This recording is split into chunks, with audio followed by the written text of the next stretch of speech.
안녕하세요. 책 읽는 쭈TV입니다. 오늘 소개할 책은 고수의 처신법입니다. 지언인은 한근태, 편행곳은 스노우폭스 출판사입니다. 저자는 한스 컨설팅 대표이며 서울대 섬유공학과를 졸업하고 미국에서 고분자공학으로 박사학위를 받았다. 국내 유수 기업에 컨설팅 자문을 해주고 있고 명쾌한 강의로 정평이 나 있다. 지금부터 책 속으로 들어가 보겠습니다. 보통 사람들에게 처신이란 무엇일까? 들어갈 때와 빠질 때를 구분하는 것이다. 할 말과 하지 말아야 할 말을 구분하는 것이다. 나서야 할 때와 물러서야 할 때를 구분하는 것이다. 대표적인 것이 자녀의 대학 전공 선택, 배우자 선택 문제 같은 것들이다. 내 주변에는 부모 때문에 하고 싶은 전공을 못하고 엉뚱한 전공을 하면서 힘든 삶을 사는 사람들이 많다. 도대체 부모는 무슨 권한으로 자녀의 인생에 그렇게 관여하는가? 부모에게 그런 권리가 있는지 묻고 싶다. 전공으로도 모자라 결혼 문제까지 깊이 관여한다. 왜 무슨 자격으로 배우자 선택까지 부모가 관여를 하는가? 만약 그 일로 자식이 불행해진다면 어떻게 책임을 지겠는가? 이 모두가 부모 처신의 문제다. 그렇다면 처신을 위해서 무엇을 해야 하는가? 내가 생각하는 처신은 좌표 확인이다. 시간적으로, 공간적으로 자신의 현재 위치를 확인하고 가고자 하는 위치를 파악하는 것이다. 일단 시간이 중요하다. 나이 60이 넘으면 자식 일에 함부로 끼어들면 안 된다. 자식 일은 자식이 알아서 해야 한다. 그 시간에 내 앞가림을 하고 어떻게 남은 생을 살지 고민하는 게 낫다. 돈 문제도 그렇다. 젊어서는 열심히 돈을 벌어야 한다. 그리고 70 정도 되면 돈을 모으기보다는 있는 돈을 잘 쓰고 마무리해야 한다. 90에 가까운 노인이 아직도 유산 정리를 안 하는 사람을 보면서 든 생각이다. 90 넘은 노인이 건강검진을 받는 걸 봐도 처신이란 단어가 연상된다. 처신의 핵심은 때를 아는 것이다. 어디서나 필요한 존재가 되자는 것이 내 철학이다. 내가 생각하는 극한 직업은 육아다. 아이를 보는 것이다. 특히 하루 종일 아이를 보는 건 죽음이다. 세상에 이보다 힘든 일은 별로 없는 것 같다. 그래서 젊은 여자들 사이에 톡방 육아라는 말이 생겼는데 기막히게 만든 말이라고 생각이 든다. 내가 생각하는 좋은 남편은 아이를 잘 보는 사람이다. 아이를 잘 본다는 것은 어떤 의미일까? 아이가 잘 놀 때 아이를 예뻐하는 건 아이를 잘 보는 게 아니다. 아이를 잘 본다는 건 육아에 뭔가 도움이 되어야 하는 것이다. 아이가 똥을 싸거나 징징거릴 때 적극 대처할 수 있는 것, 아이를 혼자 데리고 나가 몇 시간 놀아주는 것, 아이를 목욕시킬 수 있는 것. 그래서 아기 엄마들이 잠시 쉬게 해주는 게 아이를 잘 보는 것이다. 처신의 핵심은 무언가에 도움이 되는 것이다. 최악은 아무 도움이 안 되면서 잔소리만 하는 것이다. 먼저 인사하라. 아침 출근 시간에 어떤 모습으로 행동하는가? 서로 반갑게 눈을 보며 활기찬 목소리로 인사를 하는가? 인사하는 것을 보면 그 사람을 알 수 있다. 인사를 할 때 위아래를 가릴 필요는 없다. 먼저 보는 사람이 밝은 목소리로 하면 그뿐이다. 인사하는 모습을 보면 그 회사를 알 수 있다. 인사는 회사의 사기를 보여주는 척도다. 인사는 기본 예절이다. 존경, 사랑, 우정을 표시하는 행동 양식이다. 인사는 인간관계를 원활하게 한다. 인사는 나를 돋보이게 한다. 인사는 동지의식을 느끼게 하는 촉매다. 사회생활의 기본이다. 인사를 잘하는 사람 중 불친절한 사람은 없다. 잡담이 능력이다. 남자들이 주인 대기업 임원들에게 뭔가를 질문하고 그들끼리 대화할 시간을 주면 그들은 당황한다. 공장 이야기가 아닌 행복이나 가족에 대해 이야기를 하려고 하면 어쩔 줄 모른다. 한 번도 생각해 본 적이 없단다. 맨정신에 그런 이야기를 어떻게 하느냐는 반응이 나온다. 똑같은 질문을 여성들에게 하면 반응은 폭발적이다. 여기저기 이야기꽃을 피우며 시간 가는 줄 모른다. 행복한 사람은 여유가 있다. 주변을 볼 줄도 알고 다양한 주제에 관심이 있고 이해관계가 없는 사람들과도 이야기를 잘 나눈다. 불행한 사람은 반대다. 진지하고 공장 일에만 관심이 있고 아무하고나 말을 섞지 않는다. 잡담이 능력이다. 잡담을 할 수 있다는 것은 그만큼 여유가 있다는 뜻이다. 우리 주변에는 너무 엄숙하고 진지한 사람들이 많다. 삶에 여유가 없는 사람들이다. 지금 이곳에 존재하기. 카페나 음식점에 가면 두 사람이 앉아 각자 스마트폰 하는 모습을 흔하게 본다. 몸은 이곳에 있지만 생각은 다른 곳에 있다는 증거다.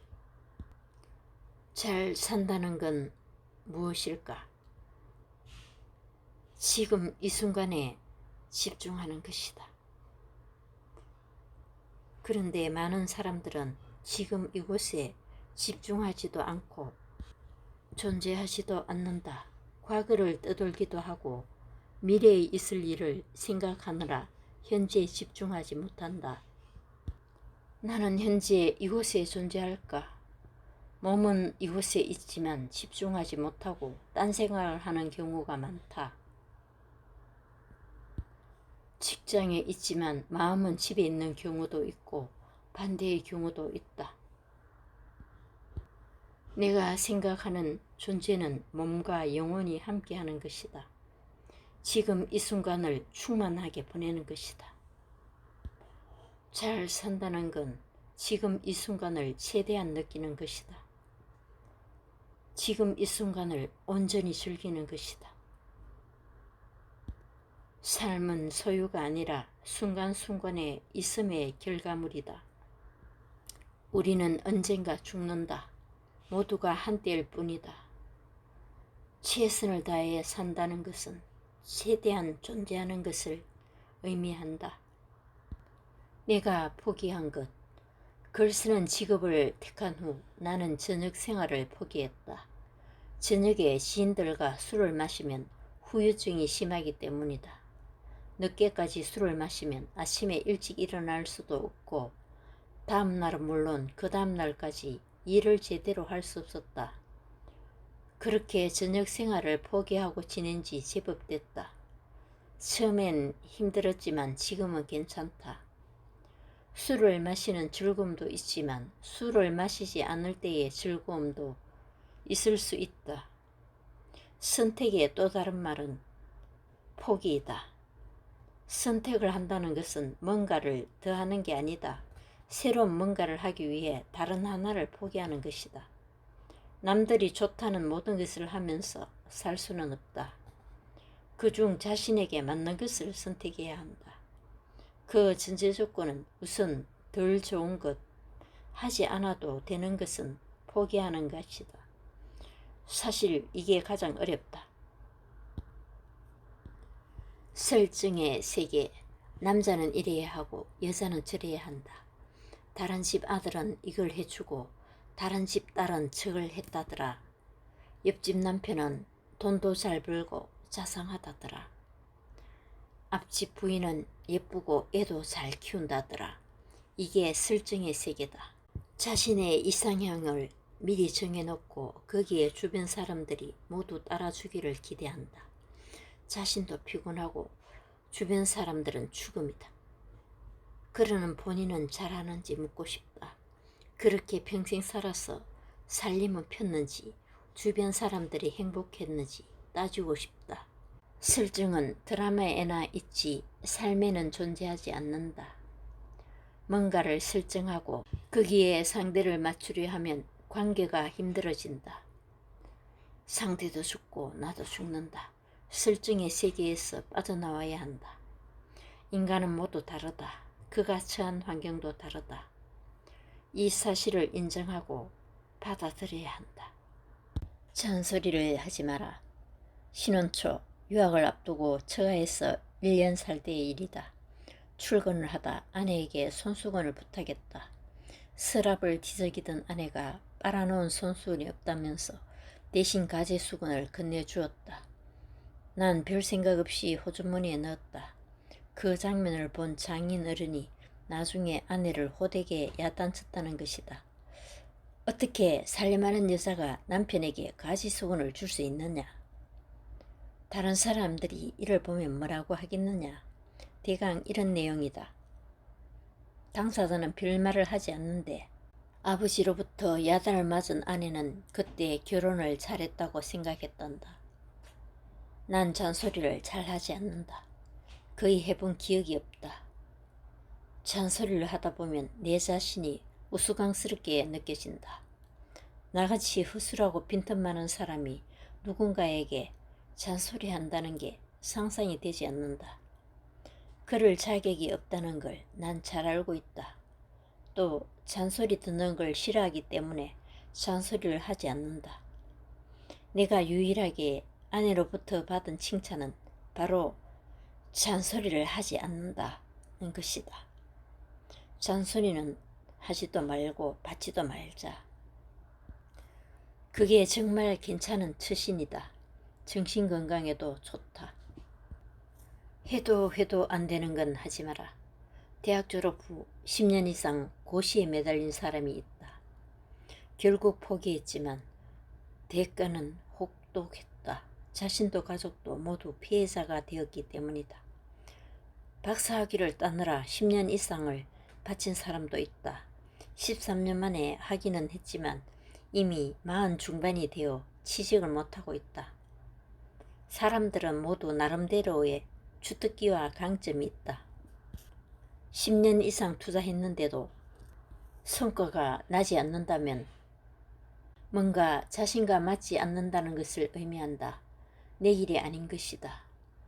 의지를 갖고 계속하는 것도 가치 있는 일이지만 아니라는 생각이 들면 과감히 포기해야 한다. 그게 내가 생각하는 용기다. 주식 투자에서는 이를 손실정지 명령이라고 한다. 일정 한도를 정해놓고 그 이하로 주가가 떨어지면 과감히 팔고 나오는 것이다. 조금 잃었을 때 미련을 떨쳐야 손실을 최소화할 수 있다. 그동안 투자한 시간과 돈이 아까워 계속 미련을 갖고 꿈을 대다 더 큰 손해를 본다. 해도 안 되는 것은 하지 않아야 한다. 가진 것만 줄 수 있다. 건강보조식품을 파는 사람을 만난 적이 있다. 끝낸 줄은 거라며 입에 침을 튀기며 말을 한다. 말솜씨가 좋아 그에 넘어갈 뻔했다. 하지만 그의 얼굴은 상태가 좋아 보이지 않았다. 순간 이런 생각이 들었다. 당신은 그 약을 먹었는데 얼굴이 왜 그런가요? 사야 할 이유가 없었다. 각박하게 살지 마라. 아버지는 평생 월급쟁이로 근근히 가족을 건사하며 사셨다. 가끔 돈이 생겨 만두나 통닭 같은 것을 사오면 세 남매는 열심히 일을 먹었다.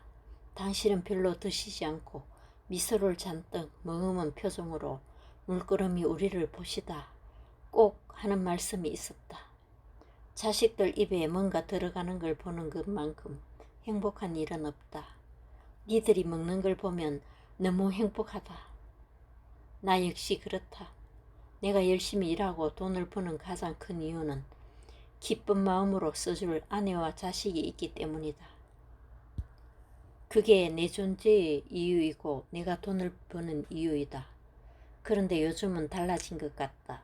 얼마 전 지인이 내게 젊은 남자들이 결혼하지 않은 이유를 물었다. 난 의례적인 답변을 했는데 그것 외에 또 있다는 것이다.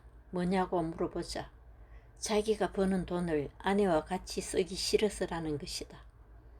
자기가 번 돈을 왜 아내와 써야 하는지 그걸 납득할 수 없다는 것이다. 난 망치로 머리를 맞은 것 같은 충격을 받았다. 그렇다면 자신이 번 돈은 온전히 자신만을 써야 하는 것일까? 자신이 낳은 자식을 위해 쓰는 돈도 아까울까? 문득 각박이란 단어가 떠올랐다. 각박이란 인정 없고 삭막하다는 말이다. 어쩌다 세상이 이 지경까지 왔을까? 당사자도 불쌍하고 그런 세상도 안타깝다. 일이란 책을 쓰고 기업 특강을 하고 코칭을 하는 건 본업이다. 이 외에 내 이름을 걸고 하는 10조짜리 고수문답이 있다. 내 책을 읽고 그들이 질문하고 난 답하는 형태이다. 모 회사와 하는 12제자 프로그램도 있다. 12주 가정에 12명을 일당백의 전사로 키우는 것이다. 난 일을 할 때가 즐겁다. 일이 일로 느껴지지 않고 보약으로 생각된다. 만약 일이 없고 아무도 나를 찾지 않는다면 불행할 것 같다.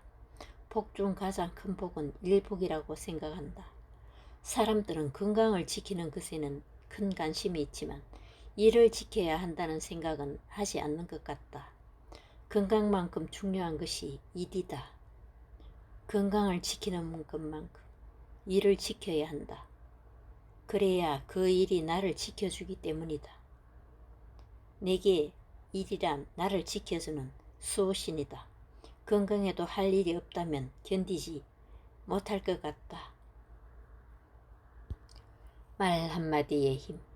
독일의 유명 작곡가 멘델스존의 할아버지 모세 멘델스존은 곱추였다. 모세는 어느 날 함부르크에 있는 한 상인집을 방문했다. 주인집 딸 프룸치에게 한눈에 반한다. 외모상 하늘과 땅만큼의 차이였다. 집으로 돌아갈 시간이 되자 모세는 용기를 내어 프룸치에게 다가갔다. 하지만 그녀는 아는 체도 하지 않았다. 그러자 모세는 이렇게 말한다.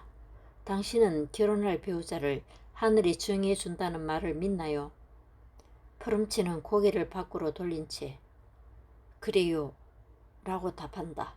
그러자 모세는 말한다. 한 남자가 태어날 때 하나님은 신부가 될 여자를 정해주지요. 제가 태어날 때 하느님이 너의 아내는 곱사등이라고 말했습니다. 놀란 저는 안 된다고 소리쳤습니다. 제 신부에게 아름다움을 주세요. 대신 저를 곱추로 만들어 주세요. 라고 말했습니다. 그 말을 들은 푸름치는 모세를 보았고 둘은 곧 사랑에 빠졌다. 난 이 이야기를 듣고 믿어지지 않았지만 두 가지 면에서 놀랐다. 첫째, 모세 멘델스존의 기발한 멘트였다. 어떻게 이런 생각을 할 수 있을까? 아마 미리 많은 생각을 했을 것이다. 만약 마음에 꼭 드는 여자가 나타나면 어떻게 할까? 미리 머릿속으로 시뮬레이션하고 몇 가지 메뉴를 정하지 않았을까 한다. 처신을 잘하는 방법에 대한 유용한 책이었습니다. 내용을 다 전하지 못해 아쉬운 마음입니다. 감사합니다.